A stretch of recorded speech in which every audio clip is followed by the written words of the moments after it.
In this video, I want to go over 3 common mistakes that YouTube creators make. I know this because I have made these mistakes. Number one, posting inconsistently with your uploads. I have noticed that when you take time off of YouTube, it does affect your channel. Trust me, I picked the worst time to stop posting. I stopped posting during COVID, which was the stupidest thing I could have done because what was everybody doing? Nothing. Everybody was at home watching YouTube, watching TikTok, watching Netflix, watching TV. I picked the absolute worst time to stop posting on YouTube. I don't know why I did it. Maybe I felt I needed a break, but posting inconsistently will affect your YouTube channel because your audience will be confused on what's going on. If you say you're going to post weekly and you don't post weekly, it's really going to confuse the engagement with your audience and your subscribers. It may not push your video through the YouTube algorithm, causing all sorts of trouble and havoc on your channel. Trust me, this has happened to me. It's still happening if I don't post regularly. I stopped posting YouTube Shorts. In the month of September, I had posted YouTube Shorts. I had posted a video every day, if not multiple times a day. I ran a test and those viewers have not returned because I stopped posting. That was a test that went successful in my book because I was able to gauge and see what my audience likes and what my audience does not like. So make sure you're posting consistently on your channel to help your engagement and help your growth on your channel. You're not going to grow if you're not posting consistently. Let's say you're a vlogger and you're posting vlogs daily and all of a sudden you stop. That's going to confuse the algorithm. It's going to confuse your viewers. It's just going to cause a mess that you don't want to deal with. Trust me, I have been there and it has happened to me. Number two, your thumbnails and your titles. I've talked about this in the past. I know a lot of other YouTubers had talked about this in the past. If you neglect your titles and you neglect your thumbnails, that could also affect your growth as a YouTuber on this platform. I struggle with titles, I struggle with thumbnails, but you have to do your very, very best. If the thumbnail is not working, change your thumbnail. If the title is not working, change your title. I have done this. It has worked on some occasions, and on some occasions it has not worked out for me, especially thumbnails. I'm not a designer. I'm not a graphic designer. I have no idea what I'm doing with thumbnails, so I try my absolute best. You can test and compare, I think up to 3 thumbnails on YouTube. They give you that leverage to test the thumbnails, and whatever's working, YouTube will pick that winner, and they will keep that as your primary thumbnail based on how many clicks it gets. So test it, use it. I have done it. Again, I've had some success on it. And you have to try. It's going to be trial and error with YouTube as far as thumbnails and titles go. Thumbnails you can kind of Google or maybe use ChatGPT to figure out what a most popular title might be. For me, I have tried using TubeBuddy. Right now I'm using vidIQ. I'm not really having much success with that working out for me in regards to titles and thumbnails. I tried auto-generating thumbnails.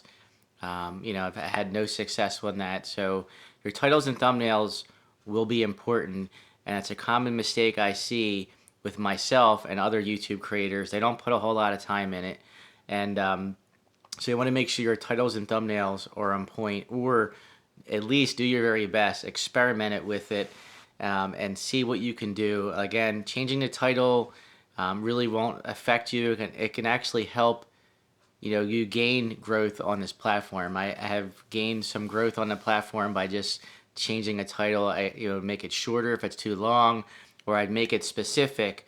For an example, how to change a tire, how to change a tire on a truck, how to change a tire on a car, how to change a tire on a bicycle. Be specific in your title. Another thing I could think of is how much money I have made, right? How much money you've made on what? How much money have I made on YouTube in 2024. That's being specific on a title. So that's just to give you a little bit of an example, if you will, on what you can do with your titles to polish them up and make them a little bit better. For number 3, I'd have to say it's going to have to be your audience engagement. That's one of the biggest mistakes, I have to say. Listening to your audience is very important. For me, in my videos, I have made it a habit to say guys quite often. I say it all the time. That's just something I like to say, but I think it throws a lot of people off. So you want to pay attention to your comments, as far as what they're telling you you can do better in.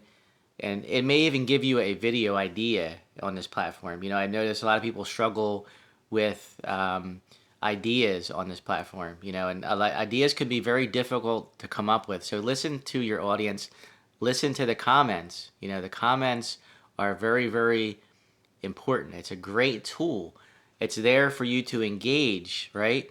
It's there for you to engage with your audience and, give that feedback, and if they give that feedback to you and you reply to that feedback, there's a very good chance that that video might be pushed by YouTube because they see that engagement.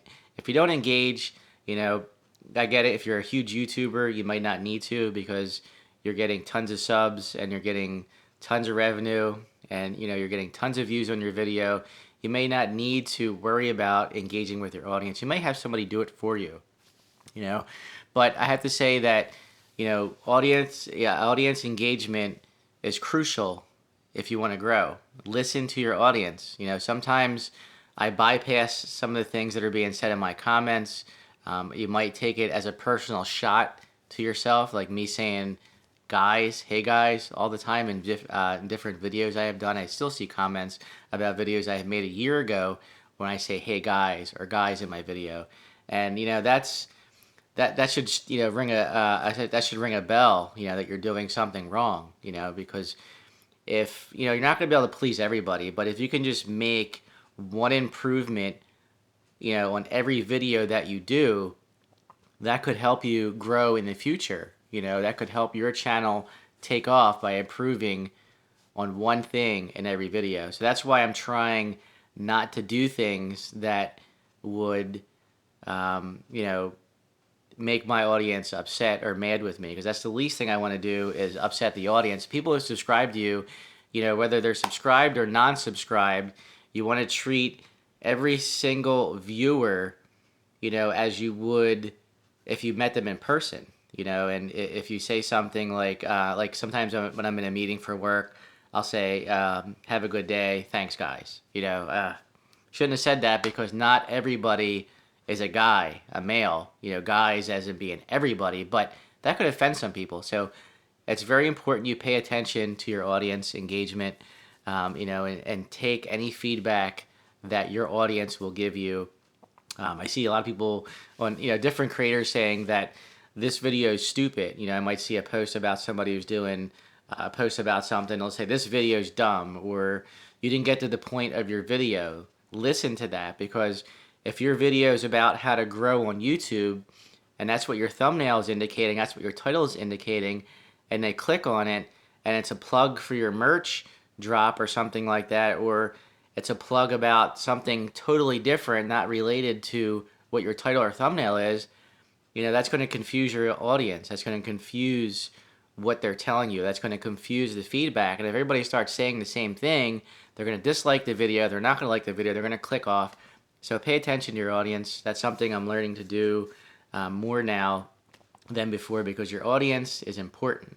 They're the ones that are helping you on your growth. They don't even really have to subscribe. Of course, you want to turn them into subscribers and you want them to keep coming back. But if your video happens to get out there and get 200,000 or 300,000 views and everybody keeps dropping the same comment about something that you did in your video, you need to fix that in your next video. I mean, maybe you can go back and cut that part out if it was something that you said that somebody didn't want to hear, just to change it so the comments stop and that you're able to use that as a tool to figure out what you have done wrong and fix it. So I really think that these are the most common 3 mistakes that I see YouTube creators make. And like I said, I have done it. I've done all these 3 mistakes. I'm probably still doing these mistakes as we speak, but that's something you can learn from. So this is where I'm going to leave this video. Let me know in the comments if there's other common mistakes that are beyond these 3 that I had listed. I'd be curious to hear your feedback. Again, audience engagement, and let me know what you think. As always, guys, you know what to do. Later.